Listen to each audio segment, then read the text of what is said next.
Assalamualaikum warahmatullahi wabarakatuh. Nama saya Rifki Nur Ahmad Sidik dengan NPM 1704102000023. Halo, nama saya Lanbila Putri dari kelas A Ilmu Pemerintahan 2020 dengan 3 digit terakhir NPM 035. Halo, nama saya Reneka Putra Mulyana dengan NPM 3 digit terakhir yaitu 069. Perkenalkan, nama saya Muti Janatun dengan NPM 3 digit terakhir 015. Perkenalkan, nama saya Fadi Alfikri dengan NPM 1704102007 dari kelompok 1 mata kuliah Sistem Ekonomi Indonesia. Di sini kami akan membahas mengenai pemulihan ekonomi nasional melalui sektor industri. Dimulai dari pendahuluan. Sektor industri diharapkan dapat menjadi motor penggerak perekonomian nasional dan telah menempatkan industri manufaktur sebagai penghela sektor real. Hal ini dapat dipahami mengingat berbagai kekayaan sumber daya alam kita yang memiliki keunggulan komparatif berupa produk primer perlu diolah menjadi produk industri untuk mendapatkan nilai tambah yang lebih tinggi. Sesuai dengan tahapan perkembangan negara kita, sudah saatnya kita melakukan pergeseran andalan sektor ekonomi kita dari industri primer ke industri sekunder, khususnya industri manufaktur non-migas. Membangun sektor industri pada era globalisasi tentu membutuhkan strategi yang tepat dan konsisten, sehingga dapat mewujudkan industri yang tangguh dan berdaya saing baik di pasar domestik maupun di pasar global, yang pada gilirannya mampu mendorong tumbuhnya perekonomian dan menciptakan lapangan kerja serta meningkatkan pendapatan masyarakat dan mengurangi kemiskinan. Pola perubahan struktur ekonomi Indonesia nih agaknya sejalan dengan kecenderungan proses transformasi struktural yang terjadi di berbagai negara, di mana terjadi penurunan kontribusi sektor pertanian, sementara kontribusi sektor dari industrinya nih cenderung meningkat. Industrialisasi di Indonesia sejak masa pemerintahan Presiden Soeharto hingga saat ini telah mengubah banyak sekali struktur perekonomian Indonesia. Sektor industri yang berkembang sampai saat ini masih didominasi oleh industri padat, tenaga kerja yang biasanya memiliki mata rantai relatif pendek, sehingga penciptaan nilai tambah juga relatif kecil.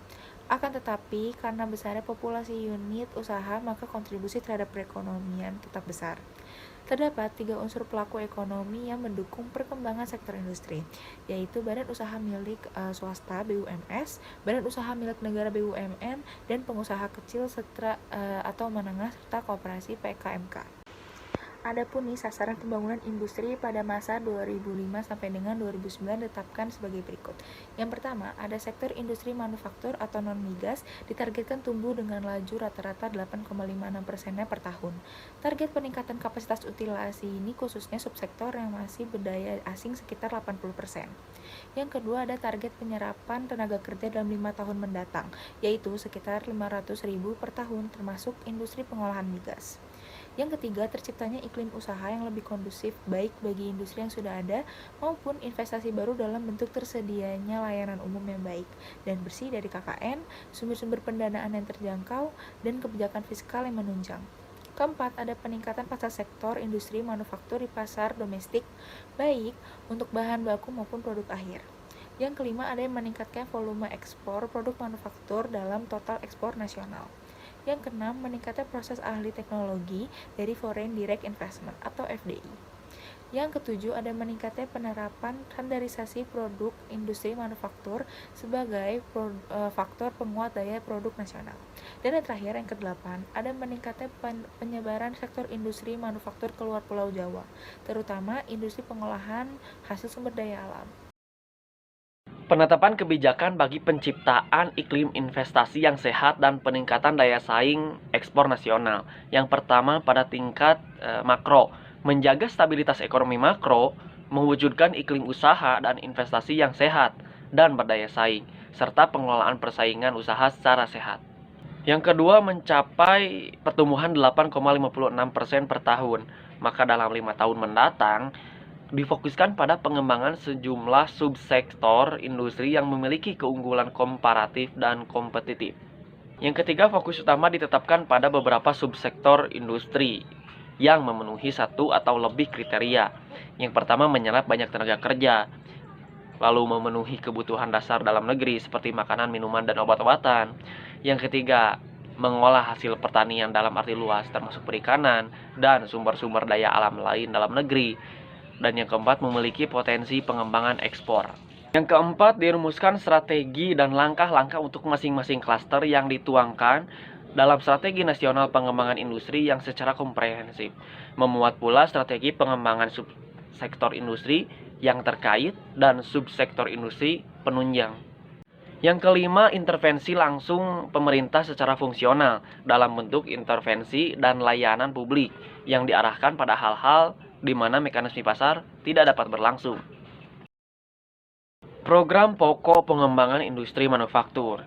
Dalam upaya mencapai pertumbuhan sektor industri manufaktur yang ditargetkan dalam RPJMN 2005-2009, pengembangan sektor industri manufaktur difokuskan pada perkuatan struktur dan daya saing, yang selanjutnya dijabarkan pada program pokok pengembangan industri dan program penunjang. Yang pertama, program pengembangan industri kecil menengah. Dalam hal ini, IKM memiliki kelemahan yang alami, seperti menghadapi ketidakpastian pasar, mencapai skala ekonomi, dan sumber daya yang diperlukan. Sehingga untuk mencapai tujuan program ini, pemerintah membantu IKM dalam mengatasi permasalahan akibat kelemahan tersebut. Yang kedua, program peningkatan kemampuan teknologi industri. Hal ini dapat ditujukan secara umum, industri nasional masih belum melakukan pengembangan dan penerapan teknologi secara layak, gitu, karena dianggap memiliki resiko dan kegagalan yang tinggi. Di sini dapat ditujukan dari masih kurangnya industri nasional dalam memiliki sumber daya teknologi. Yang ketiga, program penataan struktur industri. Pada intinya, program ini bertujuan untuk memperbaiki struktur industri nasional, baik dalam hal penguasaan pasar maupun dalam hal kedalaman jaringan pemasok bahan baku, bahan pendukung, komponen, dan barang setengah jadi bagi industri hilir. Di samping program pokok tersebut, Departemen Perindustrian juga mempunyai 4 program penunjang yang terdiri dari yang pertama itu adalah program pembentukan hukum, yaitu untuk menciptakan iklim yang kondusif di bidang industri melalui penyusunan ketentuan teknis hukum dan berbagai peraturan undang-undang, serta jurisprudensi untuk menjamin kepastian berusaha di sektor industri. Lalu yang kedua adalah program pengelolaan sumber daya manusia aparatur. Nah, ini tuh diciptakan untuk membina dan meningkatkan kemampuan aparatur industri, SDM yang berkompetensi, dan mewujudkan aparatur negara yang profesional dan berkualitas dalam melaksanakan pemerintahan umum dan pembangunan. Yang ketiga itu adalah program peningkatan sarana dan prasarana aparatur negara.